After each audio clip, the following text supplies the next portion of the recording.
Hello students, I hope आप सब ठीक होंगे। तो आज से हम एक कोर्स स्टार्ट करने वाले हैं बायोलॉजी क्लास 12th के लिए। ये कोर्स यूट्यूब पर अवेलेबल रहेगा और कंप्लीटली फ्री है। इसके लिए आपको कोई चार्जेस पे नहीं करने हैं। लाइन बाय लाइन एनसीईआरटी इस कोर्स में आपको पढ़ाई जाएगी।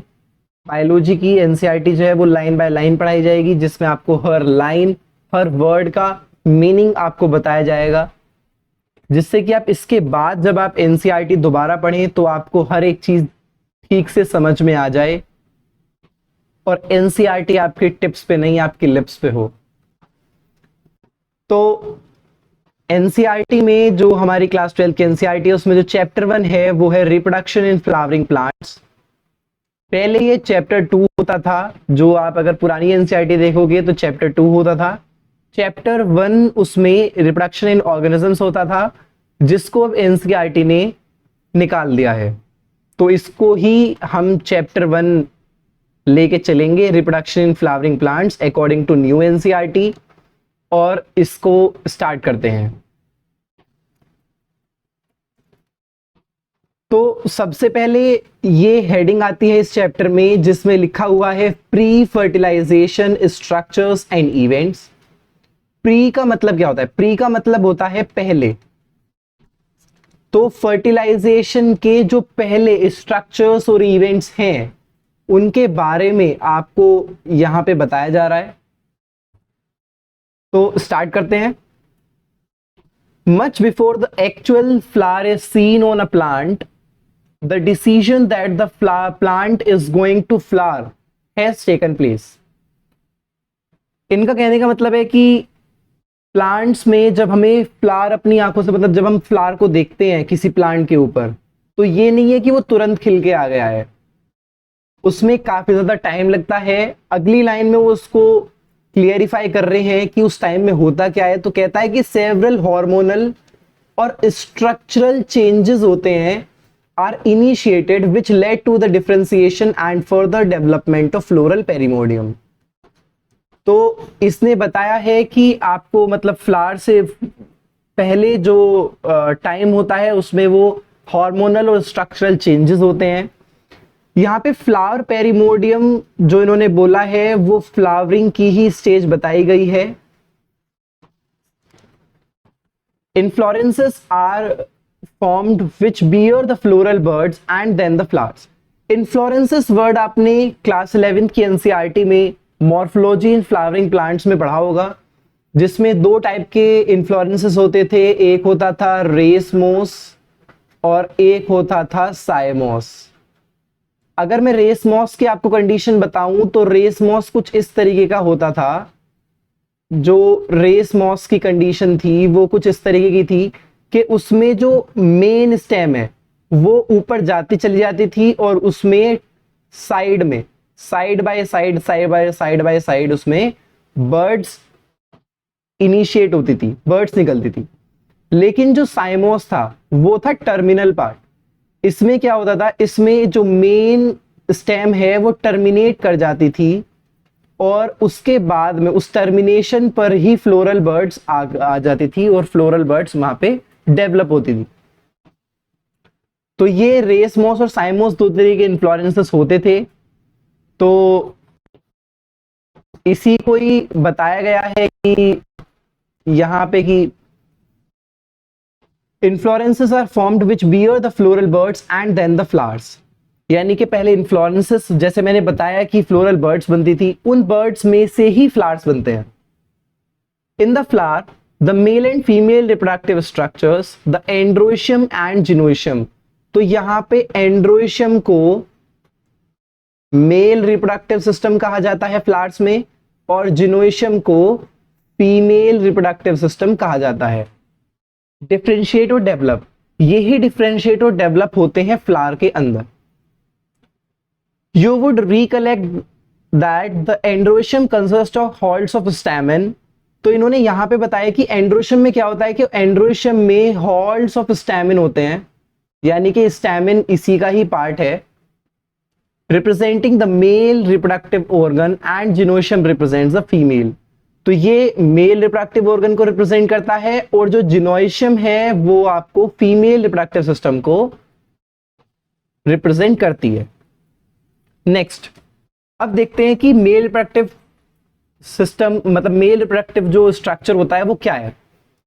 तो उसमें सबसे पहले है कि स्टेमन, माइक्रोस्पोरेंजियम और पॉलन ग्रेन्स। इस हेडिंग के अंदर हम इनके बारे में फॉर्मेशन और ये क्या होते हैं कैसे होते हैं उसके बारे में पढ़ने वाले हैं। तो आपकी एनसीईआरटी में लिखा है फिगर 1.2 ए। तो ये वाली जो फिगर है ये 1.2 ए है, कहता है shows the two parts of the typical स्टेमन। तो ये टिपिकल स्टेमन के दो पार्ट हैं, एक पार्ट ये है और एक पार्ट ये है। ये वाला पार्ट सुपीरियर व्यू है, मतलब सुपीरियर जो आपको एंथर है केवल उसी का है, और ये वाला जो पार्ट है इसमें आपको फिलामेंट भी दे रखा है। This is the filament. Filament को हम स्टाल्क भी कहते हैं। ये जो है ये वाला पार्ट जो है ये पूरा फिलामेंट है, और ये वाला जो पार्ट है इसको हम एंथर कहते हैं। मेनली यही रेस्पॉन्सिबल होता है रिप्रोडक्शन के लिए।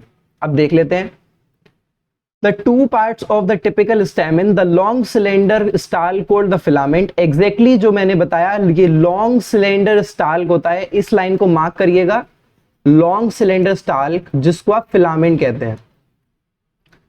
and the terminal generally bilobed structure called anther। terminal और बायलॉब्ड स्ट्रक्चर जनरली बायलॉब्ड होता है, ऐसा नहीं है कि सभी में बायलॉब्ड हो, लेकिन हम बायलॉब्ड ही मानते हैं क्योंकि हमारे जो सिलेबस में है वो बायलॉब्ड तक ही है। Bilobed anther. The proximal end of the filament is attached to the thalamus। तो थैलेमस कहां पे होता है? तो अगर मैं आपको दिखाऊं तो ये पार्ट जो होता है ये वाला इसका ये एंथर हो गया, और ये जो फिलामेंट है ये भी आपके एनसीईआरटी में गिवन है। ये जो फिलामेंट है इसके बाद में जो जहां पे ये फिलामेंट मिलकर के मतलब एंड हो रहे हैं, जहां पे फिलामेंट अटैच हैं उस पॉइंट को आप थैलेमस कहते हैं।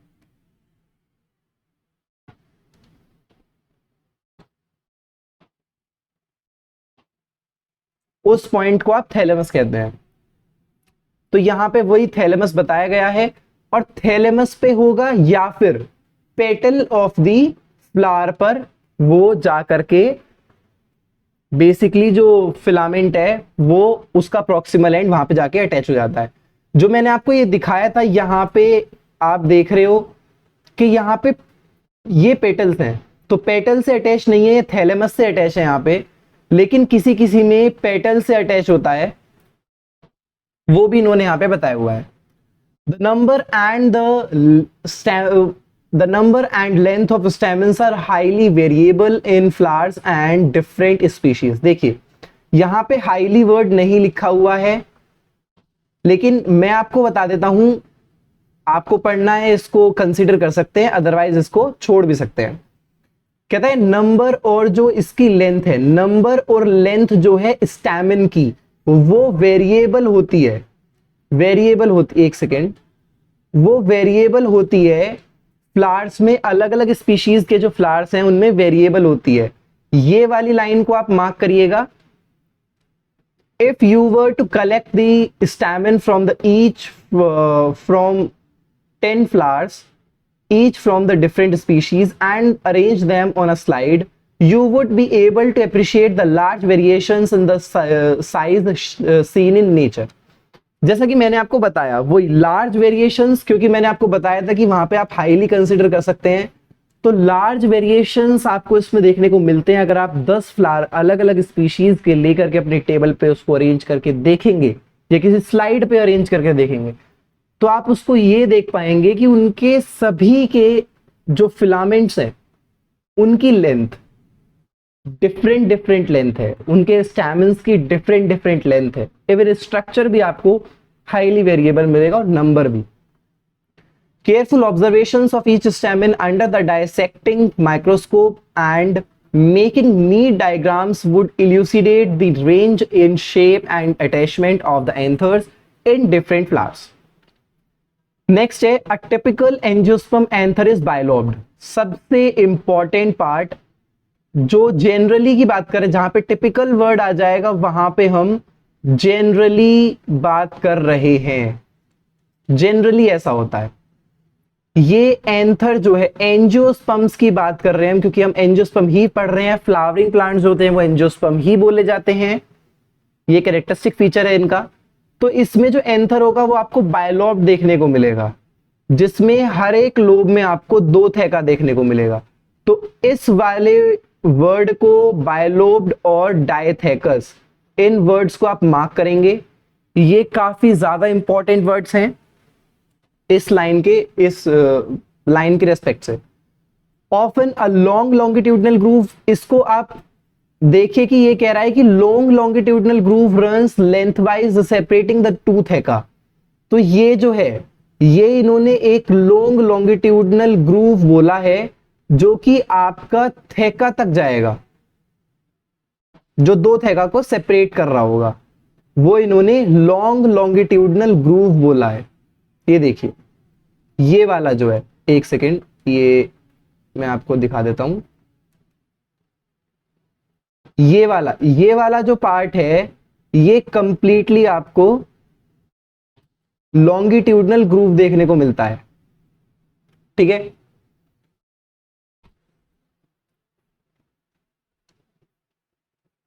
फिर कहते हैं let us understand the various types of tissues and their organisations in the transverse section of an anther. तो वही कह रहा है कि वहां पे उसने 1.3a जो फिगर दे रखी है, जिसको हम आगे देखेंगे, तो वो उसमें कहता है कि इसके हम ऑर्गेनाइजेशन और ट्रांसवर्स सेक्शन देख लेते हैं। ये बेसिकली लॉन्गिट्यूडनल सेक्शन है, हमें ट्रांसवर्स सेक्शन देखना है अभी। The bilobed nature of anther is very distinct in the transverse section of the anther. The anther is four-sided, यानी कि टेट्रागोनल। अब यहां पे आपने देखा कि 4-sided टेट्रागोनल वर्ड यूज हुआ है। क्यों हुआ है? क्योंकि देखिए, 2 थैका थे हर एक लोब में और 2 लोब थे। एक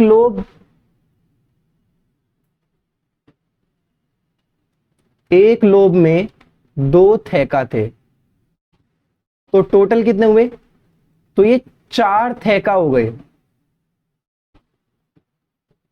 4 थैका हो गए 2 लोब में, ठीक है। 4 थैका जो हुए हैं ये, अब इनका क्या है, ये जो 4 थैका आपको देखने को मिले हैं, इन्हीं से इन्होंने इसको एक थैका एक साइड में रख करके, एक थैका पर साइड रख करके इन्होंने बोल दिया कि एंथर तो 4-साइडेड होता है भाई, और इसका जो स्ट्रक्चर है वो टेट्रागोनल है। भाई आपको पता है 4 वाले क्या कहते हैं? टेट्रा। तो ये इसने बता दिया कि टेट्रागोनल स्ट्रक्चर है। इतनी कोई बड़ी चीज नहीं है इसको याद रखना। अगर आपको ये याद है कि बायलोब्ड है और डायथेकस है, तो 4 साइडेड होंगी और टेट्रागोनल होगा। कहते हैं कंसिस्टिंग ऑफ 4 माइक्रोस्पोरेंजियम। अब इसका क्या है? तो ये भी वही है, 4 माइक्रोस्पोरेंजियम का जब मतलब इन्होंने बोल दिया, और 4 साइडेड होते हैं और 4 थैका होते हैं, तो हर एक थैका में आपको एक माइक्रोस्पोरेंजियम देखने को मिलेगा।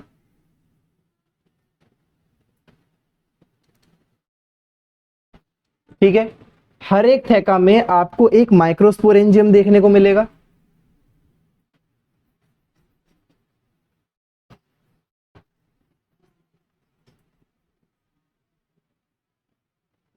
ठीक है, वही उसने बताया है। आगे देखिए क्या कहता है, located at the corners, located at the corners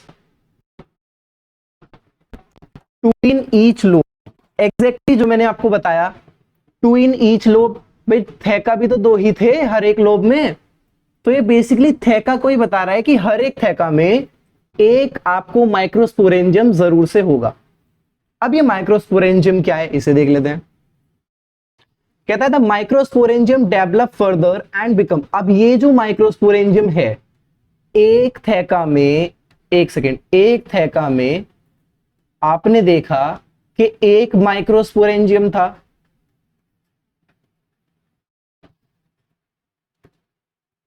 ये आपने देखा। अब कहता है वही डेवलप होगा और बन जाएगा आगे चल के पॉलन सैक। तो ये सैक बनाएगा, ग्रेन्स नहीं। इस चीज को नजरअंदाज मत कर देना।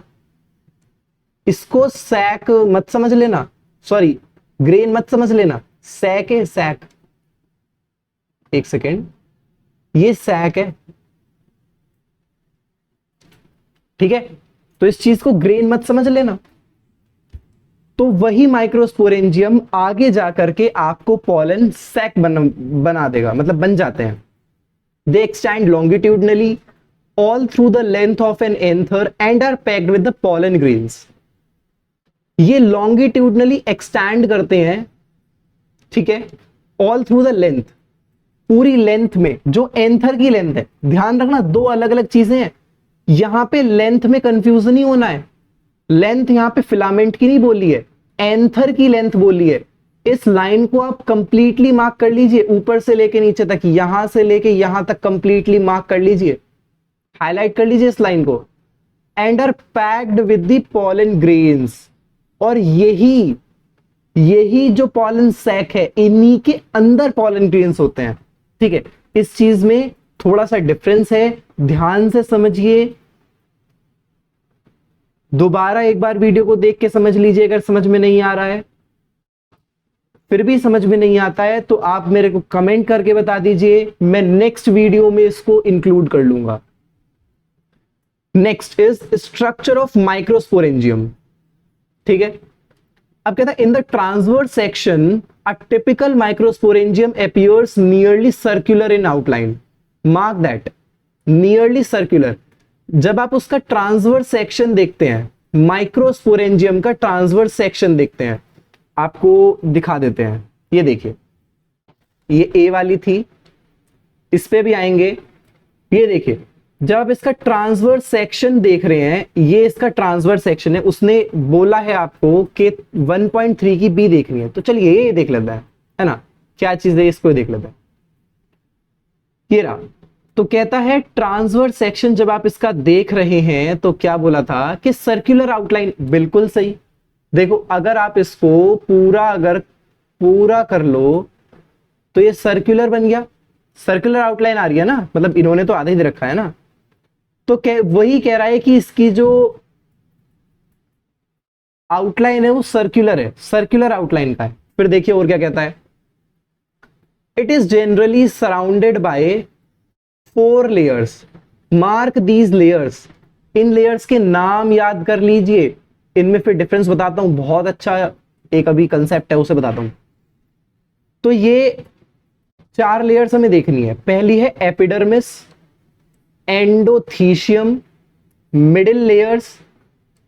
एपिडर्मिस एक है, एंडोथीशियम एक है, एक सेकेंड रुक जाइए, एंडोथीशियम एक है, लेकिन मिडिल लेयर्स मल्टीपल लेयर्स हैं। ये 2 to 4 लेयर्स के आसपास होती हैं। और फिर आपकी आती है टेपेटम।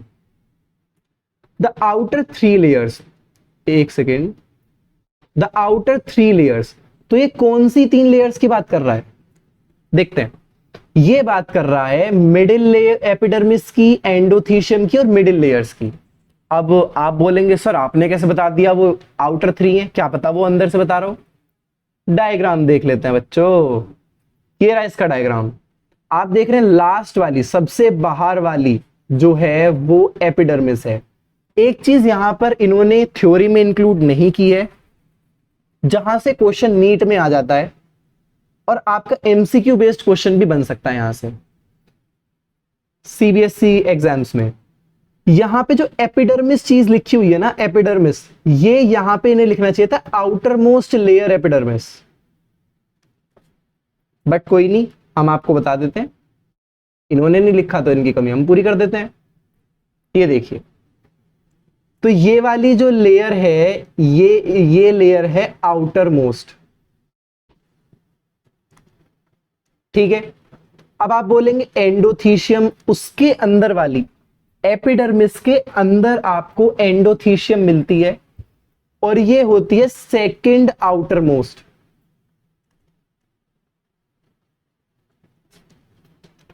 फिर आती है आपकी मिडिल लेयर्स, ये आपको मिलेंगी 3rd नंबर पर देखने पे। तो ये आपकी आती है 3rd आउटर मोस्ट कह सकते हो, या फिर सेकंड इनर मोस्ट, ये टेपिटम से जुड़ी हुई होगी, ठीक है। फिर आपकी आती है टेपिटम, जो कि इनर मोस्ट लेयर है, ये सबसे अंदर वाली इनर मोस्ट लेयर है।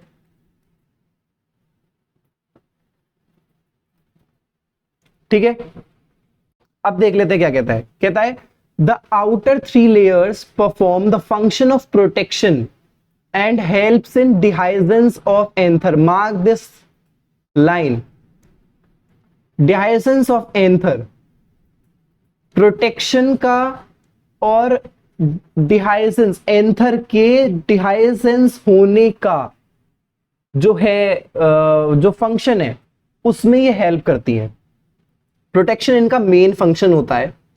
आउटर 3 लेयर की बात कर रहा हूं मैं, आउटर 3 लेयर की। फिर कहता है the inner most wall layer is tapetum. इन्होंने देखो इनर मोस्ट वाला दे दिया, यहां देखो फंसा दिया ना, उसमें आउटर मोस्ट देता कुछ जा रहा था नहीं, चलिए कोई नहीं। तो इनर मोस्ट टेपिटम हो गई। It nourishes the developing pollen grains. ये टेपिटम के बारे में बात चल रही है कि टेपिटम जो है वो नरिशमेंट का काम करती है, जो पॉलन ग्रेन्स होते हैं उनके नरिशमेंट का काम करेगी। Cells of tapetum possesses dense, mark this statement, dense cytoplasm और generally more than one nucleus। अरे हट यार, इतना बड़ा लिखने की क्या जरूरत थी। इसको हम ऐसे भी तो कह सकते हैं ना भाई, टेपिटम है तो क्या है, मल्टी न्यूक्लिएटेड। वो भी तो वही कह रहा है, कहता है have more than one nucleus. Same बात है, बस खींच दिया यार, बड़ा कर दिया, बिना मतलब बच्चों के याद करने का आंसर बढ़ा रहे हैं। चलिए फिर कहता है कि can you think of how many tapetal layers, tapetal cells could become binucleated. नहीं पता, करना भी नहीं है। When the anther is young, a group of compactly arranged homogeneous cells, ध्यान रखो compactly arranged homogeneous cells occupies the center of each microsporangium।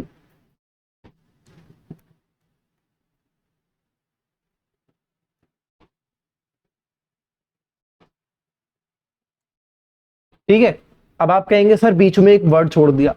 अरे वही तो दिखाने के लिए छोड़ा है, ये लिखा हुआ है कॉम्पैक्टली अरेंज्ड होमोजेनस सेल्स। जो कॉम्पैक्टली अरेंज्ड होमोजेनस सेल्स हैं, जो ऑक्यूपाई कर रही हैं सेंटर, किसका सेंटर, हर एक माइक्रोस्पोरेंजियम का सेंटर, उन्हीं को इन्होंने क्या बोला है, स्पोरोजिनस टिश्यू। मोस्ट इंपॉर्टेंट, बहुत ज्यादा इंपॉर्टेंट है, प्रीवियस ईयर PYQ नीट में आ चुका है क्वेश्चन, यहां से नीट में एम्स में आ चुका है,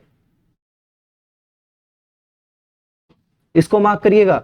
ये वाला पैराग्राफ आपको पूरा मार्क करना है, उसके बाद में ये मार्क करना है। देन इसके बाद में इन्होंने लिखा हुआ है कि माइक्रोस्पोरेंजेनेसिस। अब भाई माइक्रोस्पोर बनते कैसे हैं, तो उनके बारे में देख लेते हैं।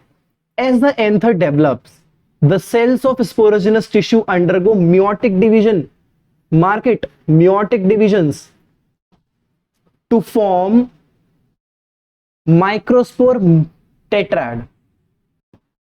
अब आप बोलोगे कि सर रटना पड़ रहा है मियोटिक डिवीजन, रुक जाओ बताता हूं कैसे।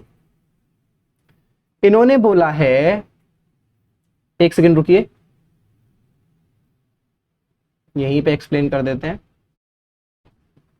हाँ, तो ये क्या कहते हैं, ये बोलते हैं कि जो स्पोरोजिनस टिश्यू है, स्पोरोजिनस टिश्यू है, जो स्पोरोजिनस टिश्यू है उसकी एक सेल से आपका कह रहा है कि मैं माइक्रोस्पोर टेट्राड बना रहा हूं। अरे 11th में पढ़ के आए हो, मियोटिक डिवीजन किसे कहते हैं? एक सेल से, एक सेकेंड, एक सेल से 4 सेल बनाना।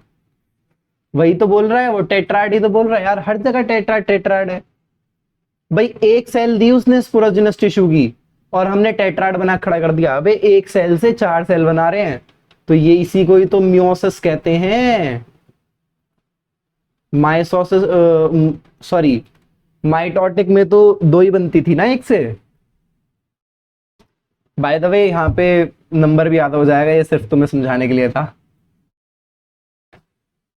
ये आपने पूरा देख ही लिया है, epidermis, endothecium, middle layers.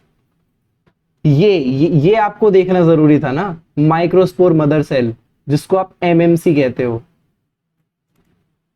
Confuse मत हो जाना माइक्रोस्पोर मेगास्पोर में, आगे बताऊंगा कैसे कंफ्यूज हो सकते हो। टेपिटम, टेपिटम ये सेल्स हैं, इनके अंदर टेपिटम लेयर है, इनके अंदर आपको ये देखने को मिलेगा माइक्रोस्पोर मदर सेल, जो इसको नरिश करती है। ये वाला जो है ना, ये आप कहेंगे, कह रहे कि सर इसमें तो बहुत कम वो है लेयर्स। अरे लेयर तो बहुत कम जब है ना, नीचे तो पढ़ो भाई। डिहाइज्ड एंथर, डिहाइसेंस हो चुका है, आउटर की 3 लेयर ने उसमें उसको हेल्प कर दी है, यहां पे पढ़ा था डिहाइसेंस ऑफ एंथर। कहां गया? ये रहा, हेल्प्स इन डिहाइसेंस ऑफ एंथर, वही तो देख रहे हो। चलिए next, as each cell of sporogenous tissue is capable of giving rise to the microspore tetrad। अभी तो बताया मैंने भी तो यही बोला, कह रहा हर एक सेल जो है स्पोरोजिनस टिश्यू की, वो कैपेबल है माइक्रोस्पोर टेट्राड बनाने के।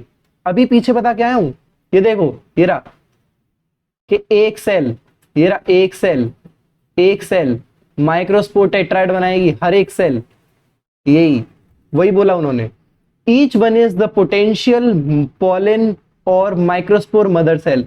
कहता है इस स्पोरोजिनस टिश्यू में जितनी भी सेल्स हैं सबको एमएमसी बोलोगे, microspore mother cell. The process of formation of microspores from किससे? माइक्रोस्पोर मदर सेल से। टेट्राड बना था ना, तो माइक्रोस्पोर मदर सेल से, इसी को तो कहते हैं माइक्रोस्पोरेंजिनेसिस। समझ में आया? The microspores as they are formed are arranged in a cluster of 4 cells, microspore tetrad. वही तो बताया भाई।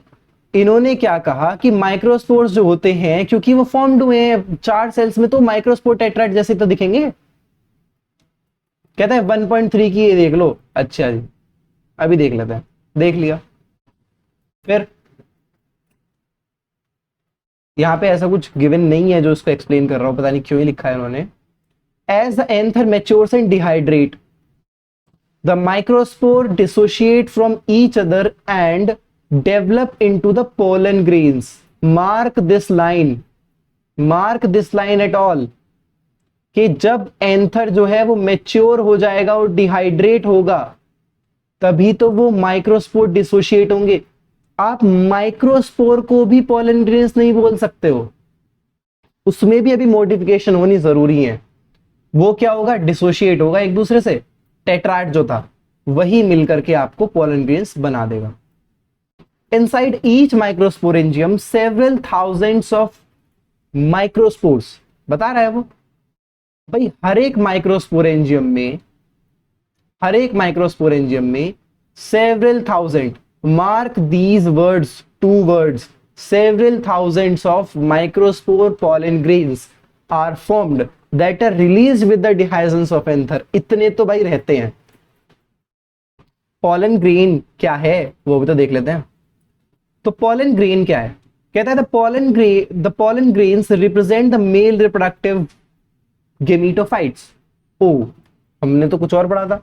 अबे वो मेल रिप्रोडक्टिव स्ट्रक्चर पढ़ा था पागल, जो एंथर पढ़ा था वो मेल रिप्रोडक्टिव स्ट्रक्चर था। ये पॉलन ग्रेन्स की बात कर रहा है जो गेमीटोफाइट है। मार्क दिस स्टेटमेंट, अगर ध्यान नहीं रहेगा तो नहीं पता पहले से तो, if you touch the open anthers of hibiscus or any other flower you would find deposition of yellowish powdery pollen grains on your finger।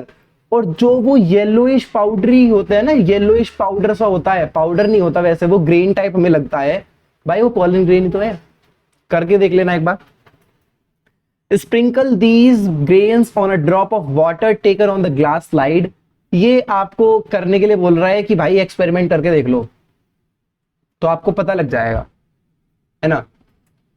You will really be amazed at the variety of architecture, sizes, shape, colors, designs। मतलब वो बता रहा है आपको कि जब आप उसको माइक्रोस्कोप में देखेंगे, भाई किसी को देखना हो तो देख के आ जाना, माइक्रोस्कोप में जब आप उसको देखेंगे तो वो पॉलन ग्रेन्स आपको अलग अलग शेप्स साइज के बारे में आपको बताएंगे, दिखाई देंगे, बताएंगे। कोई नहीं बताएगा, कोई नहीं बताएगा, खुद ही देखने पड़ेंगे, दिखाएंगे।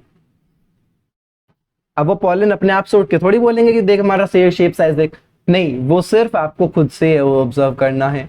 अब पॉलन ग्रेन्स के बारे में थोड़ा सा देख लेते हैं, मस्ती बहुत हो गई है। क्या कह रहे हो सर, मस्ती नहीं थी? Pollen grains are generally spherical, measuring about 25 to 50 micrometres. Mark this statement. पहली बात, इससे 3 टाइप के क्वेश्चन पीवाईक्यू में आ चुके हैं। पीवाईक्यू में इससे 3 टाइप के क्वेश्चन आ चुके हैं। पहला कि ये पूछ लेते हैं, वो तुम्हें कहते हैं कि पॉलन ग्रेन का साइज बता दो। वो कभी कभी माइक्रोमीटर्स की जगह मिलीमीटर्स दे देते हैं, माइक्रोमीटर्स दे देते हैं, मीटर्स दे देते हैं। यहां पे बच्चा कंफ्यूज, एक सेकेंड, मीटर दे देते हैं और यहां पे बच्चा कंफ्यूज, भाई अब क्या लगाऊं? तो पहले पढ़ के जाना, सही लगाइयो, माइक्रोमीटर्स लगा के आइयो, ठीक है। दूसरी बात इसमें कंफ्यूजन क्या होती है, कभी कभी डायामीटर दे देते हैं, कभी कभी रेडियस दे देते हैं। सिलेक्ट द करेक्ट स्टेटमेंट में भी इसमें डिफरेंट दे देते हैं, कभी कभी माइक्रोमीटर्स दे देते हैं, सॉरी डायामीटर दे देते हैं, कभी कभी रेडियस दे देते हैं। It has a prominent 2 layer wall. इसमें 2 लेयर्ड वॉल होती है, मार्क दिस, जिसकी हार्ड आउटर लेयर जो है वो एक्साइन है, जो कि बनी है स्पोरोपोलिन से। पहले बता रहे हार्ड है, हार्ड है तो भाई दम तो होगा उसमें, अब बताते हैं कितना दम है। Which is one of the most resistant organic material known. ये भी पीवाईक्यू है। इसमें क्या करा था, एक बार पीवाईक्यू जब दिए, मतलब जब वो क्वेश्चन आया तो उसमें क्या करा, इन्होंने कहीं पे पॉलन ग्रेन का जिक्र नहीं किया, इन्होंने यहीं से क्वेश्चन को उठाया, स्टार्ट किया, sporopollenin which is one of the most resistant organic material known. तो इन्होंने यहां से लेके which is one of the most organic material, sorry most organic material known तक दे दिया और ऑप्शन में स्पोरोपोलिन भर दिया। अभी ये सही लग रहा होगा, लेकिन उस टाइम पे सब भूल जाते हैं, सब दिमाग से निकल जाता है कि यार इसमें तो पॉलन दिया ही नहीं है। तो इसका ध्यान रखना, ऑर्गेनिक मटेरियल, ऑर्गेनिक मटेरियल, इससे रेजिस्टेंस तो है ही नहीं, ऐसा नहीं है, उन्होंने वन ऑफ द मोस्ट दिया है। कहता है इट कैन विदस्टैंड। अब इसकी पावर देखते हैं, भाई हार्ड बताया था ना, तो पावर देखते हैं। कहता है it can withstand high temperature, high temperature strong acids और एल्कलीज से भी डिग्रेड नहीं होती, जमी रहती है, कोई एंजाइम इसको डिग्रेड नहीं कर सकता। आज तक तो कोई ऐसा मिला नहीं एंजाइम जो इसको डिग्रेड कर दे। कहते pollen grain exine has prominent apertures called जंप पोर, ठीक है। यानी कि यहां पे एक ऐसी चीज जरूर होगी जिसमें आपको एक लूप होल मिलेगा, भाई कहीं ना कहीं पे चीजें होती हैं जहां पे स्पोरोपोलिन नहीं है, वही उन्होंने बोला है कि स्पोरोपोलिन है एब्सेंट। उस लूपहोल को इन्होंने क्या कहा है, जर्म पोर। तो जर्म पोर क्या है, जो उसमें एक प्रोमिनेंट अपर्चर होता है खुला हुआ, जिसमें आपको स्पोर प्लेनिंग देखने को नहीं मिलती। Pollen grains are well preserved as fossils. इसको आप फॉसिल की तरह भी प्रिजर्व कर सकते हो पॉलन ग्रेन्स को। क्यों कर सकते हो, क्योंकि उसमें पॉलिन स्पोरोपॉलिन प्रेजेंट है। ठीक है। Exine exhibits a fascinating array of patterns and design. ये भी पीवाईक्यू में है, एक्साइन इंटाइन के बीच में, सॉरी, एक्साइन इंटाइन के बीच में पूछ लेते हैं क्वेश्चन। एक्साइन या इंटाइन, यहीं पे कंफ्यूज, बाहर वाली है जो फैसिनेटिंग एरे पैटर्न्स और डिजाइन देती है आपको। The inner wall of the pollen grain is called the intine. अंदर वाली जो वॉल है पॉलन ग्रेन की, वो इंटाइन है, उसको इंटाइन कहा जाता है। It is thin and continuous layer made up of cellulose and pectin. ये बनी होती है सेल्यूलोज पेक्टिन से। मार्क दिस लाइन, सेल्यूलोज और पेक्टिन से बनी होती है। The cytoplasm of pollen grain is surrounded by a plasma membrane. Plasma membrane आप सेल चैप्टर में पढ़ के आए होंगे। प्लाज्मा मेम्ब्रेन जो है वो एक ऐसी मेम्ब्रेन है जो ऑल लिविंग ऑर्गेनिजम्स में प्रेजेंट होती है, में प्रेजेंट होती है।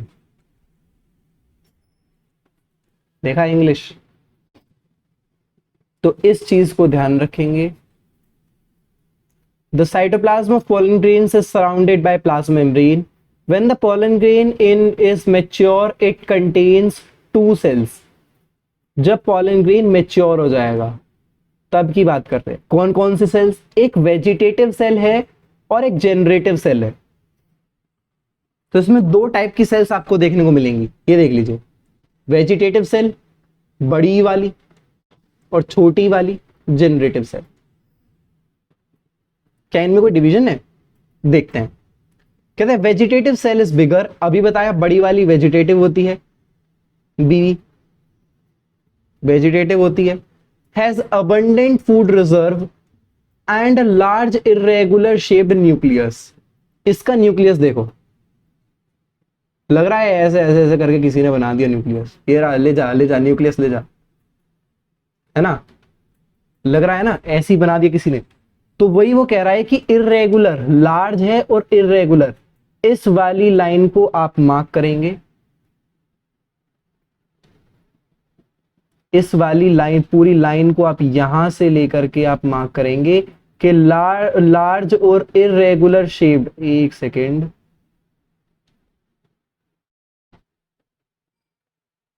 लार्ज और इरेगुलर शेप्ड न्यूक्लियस है और अबंडेंट रिजर्व फूड मटेरियल है और बिगर है। अब है जनरेटिव सेल। जनरेटिव सेल क्या है, स्मॉल है, भाई हमें पता है छोटी सी है। Floats in the cytoplasm of vegetative cell. अभी तो बताया यार, वेजिटेटिव सेल के साइटोप्लाज्म में ये फ्लोट करेगी, तैरती रहेगी। ये कोई, इसमें कोई डिफरेंशिएशन नहीं होता, ये कुछ नहीं है, ये कुछ नहीं है, कोई डिफरेंशिएशन नहीं है, उसके ही उसमें फ्लोट करती रहती है। ये सिर्फ आपको समझाने के लिए दिया हुआ है। कहता है इट इज स्पिंडल शेप्ड। अब स्पिंडल शेप क्या है, तो सुनो, ध्यान से सुनो। स्पिंडल शेप्ड जो बताई गई है वो आपको जनरेटिव सेल के बारे में बता रहे हैं। ये जनरेटिव सेल के बारे में बता रहे हैं, जितना बता रहे हैं जनरेटिव सेल। कहता है with dense cytoplasm and a nucleus. Dense cytoplasm and a nucleus. A nucleus यानी कि एक ही न्यूक्लियस होगा। In over 60% of the angiosperms,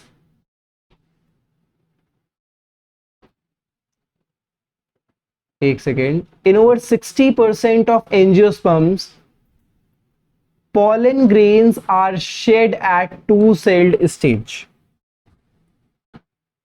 यही दो सेल, यही ये वाली जो स्टेज है, ये वाली, ये दो सेल जिसमें केवल दो सेल हैं, अराउंड 60% से ज्यादा जो एंजियोस्पर्म्स हैं उनमें इसी दौरान पॉलन ग्रेन्स जो हैं वो शेड हो जाते हैं, वो निकल जाते हैं रिप्रोडक्शन के लिए।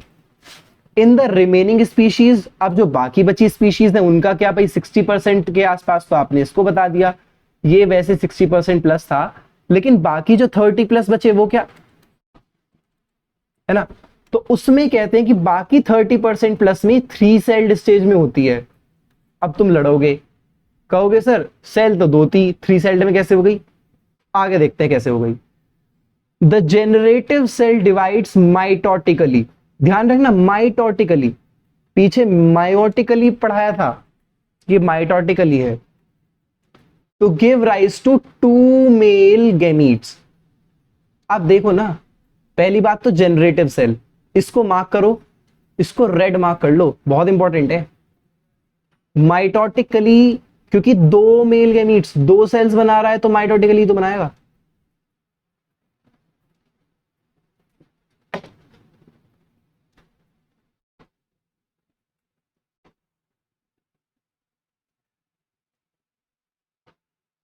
ठीक है, 2 मेल गैमीट्स बना रहा है तो माइटोटिकली तो बनाएगा। Before the pollen grains are shed, 3 celled stage, pollen grain के शेड होने से पहले ये 3 सेल्ड स्टेज आ जाती है। कौन सी सेल डिवाइड करती है, जनरेटिव सेल डिवाइड करती है। ठीक, आपको एक बार रिवीजन के तौर पे यहां पे बता देते हैं, रुक जाइए 1 मिनट, इसको सबको हटा देते हैं। ठीक है, सेल कौन से डिवाइड कर रही है, generative cell divides, generative cell 2 male gametes बनाएगी। 1 सेकेंड, तुम्हें भी सब्र नहीं है भाई, तुम भी चलते ही रहते हो। मेल गैमीट्स, ठीक है, 2 मेल गैमीट्स बनाएगी। वेजिटेटिव सेल बड़ी होगी लेकिन हमेशा एक होगी, वेजिटेटिव सेल बड़ी होगी लेकिन हमेशा एक होगी। अब ये कह रहा है कि 60% प्लस में एक वेजिटेटिव सेल प्लस एक जनरेटिव सेल होगी, लेकिन 30% प्लस में रेस्ट में जो बच गए हैं उनमें क्या होगा कि एक वेजिटेटिव सेल होगी और 2 जनरेटिव सेल्स होंगी। ठीक है, वही यहां पे इतना आपको बताया गया है। चलिए नेक्स्ट,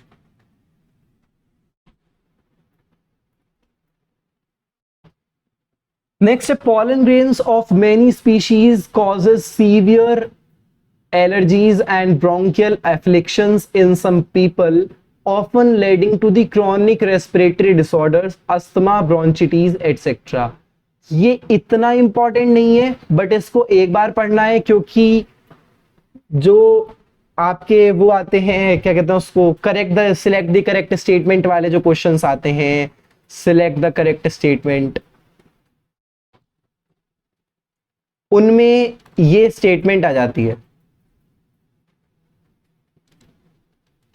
उनमें कभी कभी ये स्टेटमेंट दे दी जाती है। वैसे इतना ज्यादा कुछ इंपॉर्टेंट नहीं है, लेकिन ये ध्यान रखना है आपको कि एलर्जीज करेंगे, क्योंकि इनका पार्टिकल साइज जो होता है वो 25 mm to 50 mm, sorry 25 micrometre से 50 माइक्रोमीटर तक होता है।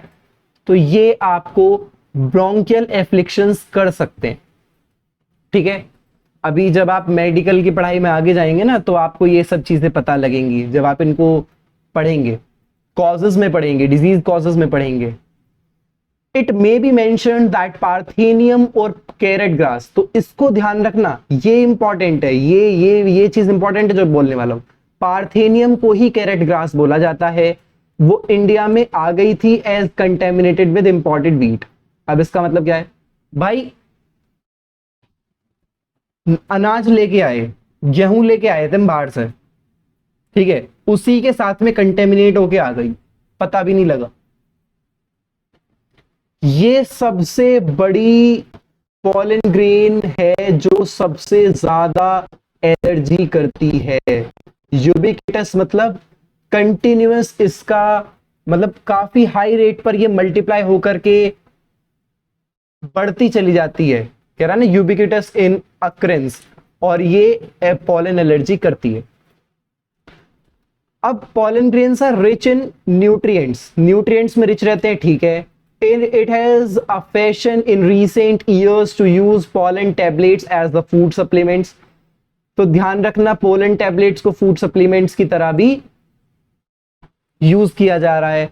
जो मैं आपको बोला है कि मार्क दिस, वो तो मोस्ट इंपॉर्टेंट है, लेकिन जो मैं बाकी पढ़ा रहा हूं पढ़ना वो भी है, ठीक है। तो उस चीज पे भी ध्यान देना, ऐसा नहीं है कि मैंने यहां पे नहीं बोला कि मार्क दिस तो आप इसको छोड़ के चले जाएंगे। We have to cover all NCERT, ठीक है। In the Western countries, a large number of pollen products in the form of tablets and syrups are available in the market.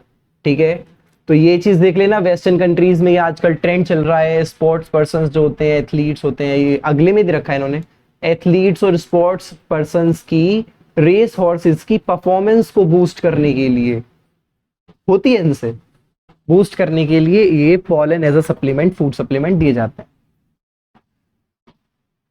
When once they are shed, अब जब ये shade हो जाते हैं उसके बाद क्या, तो pollen grains have to land on the stigma। भाई अब उनको फ्लावर बनाने के लिए, रिप्रोडक्शन कंप्लीट करने के लिए उनको स्टिग्मा पर लैंड होना ही पड़ेगा।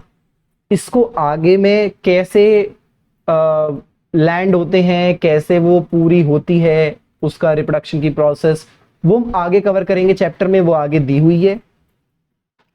बिफोर दे लूज द वेएबिलिटी, अब लूज द वेएबिलिटी का मतलब क्या है, इसका मतलब है कि वो मतलब नया प्लांट उगाने की या फिर रिप्रोडक्शन करने की शक्ति को खो दे, उससे पहले उनकी विएबिलिटी लूज हो जाए, उनके काम करने का जो एफिशिएंसी है वो खत्म हो जाए, उससे पहले ही हमें उनको लैंड कराना होता है स्टिग्मा पर। अब आप कहेंगे सर इसमें तो स्पोरोपोलिन होता था जो कभी भी डैमेज नहीं हो सकता, तो इसका मतलब क्या है कि ये ऐसे कैसे हो गए। अबे हमने ये चीज मेंशन करी थी कि जो स्पोरोपोलिन होता है वो तो है ऐसा, चलो वो तो आपकी बात ठीक है, लेकिन जम्पोर भी तो है, वो खा जाएगा ना उसे, तो वहां से तो बैक्टीरिया एंटर कर ही सकते हैं। If they have to bring about fertilization, अगर फर्टिलाइजेशन कराना है तो हमें उसको समय रहते स्टिग्मा पर लैंड कराना होगा। High long do you think the viability, अब तुम बोलोगे कि सर विएबिलिटी कितनी होती है वो तो बता दो, उससे पहले करा लेंगे। समझो, the period for which the pollen grains remain viable is highly variable, बहुत ज्यादा वेरिएबल है, and to some extent depends on the prevailing temperature and humidity, मतलब एनवायरमेंट पर, ह्यूमिडिटी पर, टेम्परेचर पर भी डिपेंड करता है, लेकिन काफी ज्यादा हाईली वेरिएबल है ये चीज, ये भी लेंथ की तरह, बिल्कुल लेंथ और साइज की तरह। इन सम कैरियर्स, अगर हम कुछ कैरियर्स की बात करेंगे तो उनकी विएबिलिटी लूज हो जाती है 30 मिनट्स के अंदर अंदर, जैसे कि राइस, व्हीट, इनकी 30 मिनट्स के अंदर अंदर विएबिलिटी खत्म हो जाती है। कुछ मेंबर्स हैं रोजेसी, लेग्यूमिनेसी, सोलेनेसी, इनकी मंथ्स तक मेंटेन रहती है, यानी कि आप महीनों बाद भी इन्हें बो सकते हैं, महीनों बाद भी आप इनसे फर्टिलाइजेशन करा सकते हैं। अब आप कहेंगे कि फिर इन्हें रखे कहां, तो इनको रखा जा सकता है। You may have heard the of storing stamens, sperms of many animals, IVF technology का नाम सुना है? हाँ, तो आईवीएफ टेक्नोलॉजी जो है उसमें भी तो हम यही करते हैं ना, स्पर्म को फ्रीज करा जाता है, उसको रखा जाता है ना, उसको एक तरीके से स्टोर किया जाता है, ठीक है।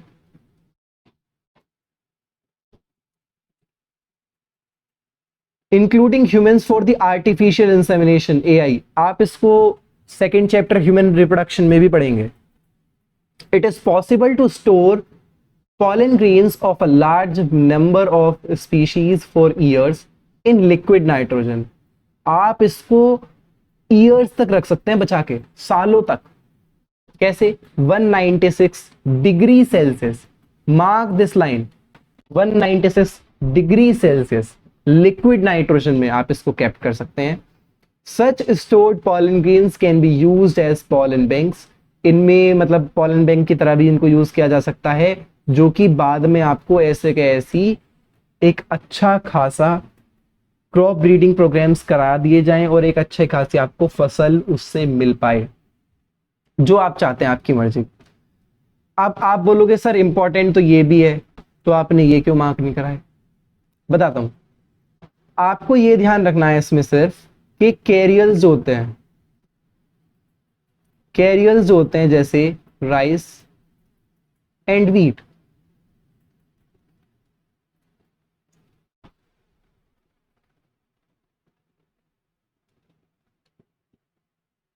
कैरियर्स जो होते हैं उनकी विएबिलिटी 30 मिनट्स है। बस इतना ही याद रखना है, इतना ही याद रखना है। बात किसकी कर रहे हैं? विएबिलिटी की। ठीक है, 30 मिनट्स है। अब आप बोलोगे सर इसकी भी तो है, रुक जाओ। रोजेसी,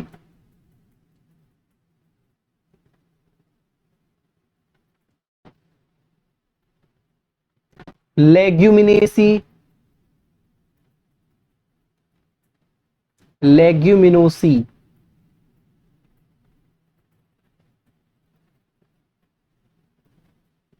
एक सेकेंड, हाँ,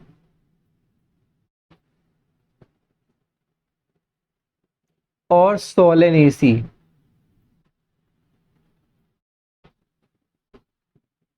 इसमें आर, एल और एस, पहला वाला वर्ड लेंगे और उसको कैसे करेंगे? आपको इसको इस तरीके से करना है, एस एल आर, उल्टा करना है। ठीक है, तो जब आप इसको ये इनके वर्ड्स ले लेंगे, देखिए आपके लिए और आसान कर दिया है, देखिए, तो ये आपको S L R, S L R, DSLR का नाम सुना है? एग्जैक्टली exactly, तो उसका डी हटा दो, उसका डी हटा दो, एस एल आर। इनकी मंथ्स तक विएबिलिटी मेंटेन रहती है, मंथ्स तक। आपको बेसिकली यही दोनों चीज कवर करनी है। ठीक है, यहीं पे आपका आज का पहला लेक्चर खत्म होता है और आपको इस लेक्चर को एक बार घर पे जाके जाके क्या तुम घर पे बैठे हुए हो यार, यूट्यूब से पढ़ रहे हो तुम? तो हमारे टाइम पे जाते थे घर, तो मतलब कोचिंग से घर, घर से कोचिंग। तो आप इसको क्या करेंगे कि आप अपना एनसीईआरटी से एक बार इसको गो थ्रू करेंगे। कोई ऐसा टॉपिक जो समझ में नहीं आया उसको आप दोबारा समझेंगे वीडियो से। अगर फिर भी आपको लगता है कि समझ में नहीं आ रहा है, कुछ नया कंसेप्ट निकाल के लाना है, तो आप उस चीज को कमेंट करिए। मैं उस टॉपिक को, पर्टिकुलर टॉपिक को अगली वाली वीडियो में ऐड कर दूंगा, जिससे कि आपको समझने में आसानी होगी। जो भी आपके मेन डाउट है, अगर आप कहते हो तो आप हर एक पार्ट के नीचे आप कमेंट करके ये लिख सकते हैं कि ये वाला पोर्शन समझ में नहीं आया, जिससे हम क्या करेंगे कि एक सेपरेट वीडियो एक पूरे चैप्टर की बना देंगे जो केवल डाउट्स और प्रॉब्लम से भरी हुई होगी। कोई भी डाउट है कमेंट करके लिख दीजिए, आपको डेफिनेटली उसका आंसर मिल जाएगा। और लाइक शेयर सब्सक्राइब आप कर दीजिए, वो आपका प्यार है, अगर आप इसको हेल्पफुल कंटेंट को समझते हैं तो। So thank you very much, मन लगा के पढ़ना है।